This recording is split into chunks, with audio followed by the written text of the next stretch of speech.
खेसारी लाल ने ऐसा रिकॉर्ड बना दिया है कि पूरी दुनिया इनको सलाम कर रही है। चलिए, आप खेसारी लाल का फ़ैन है तो प्लीज़ चैनल को आप सब्सक्राइब जरूर करें इसी तरह अपडेट के लिए। भोजपुरी इंडस्ट्री में खेसारी लाल का आज गाना तबला आज रिलीज होने वाला था, लेकिन हो गया। करीब इनका ऐसा रिकॉर्ड रहा कि इनका गाना आते ही फैंसों का इतना प्यार मिला कि इनका 1 घंटे में 7 लाख के करीब हो गया। जो खेसारी लाल के इसीलिए ट्रेंडिंग स्टार नहीं कहा जाता है।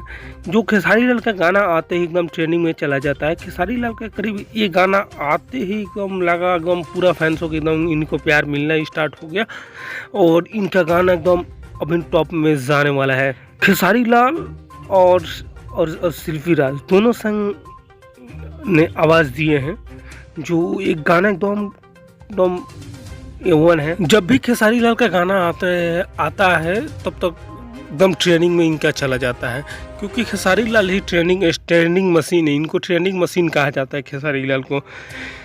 जब भी इनका गाना आता है एकदम ट्रेंडिंग में चला जाता है। फिलहाल इनका जो आया है तबला, जो एकदम ट्रेंडिंग में एकदम जा रहा है इनका, जो खेसारी लाल ने और प्लस शिल्पी राज दोनों मिलकर अपने आवाज़ दिए हैं।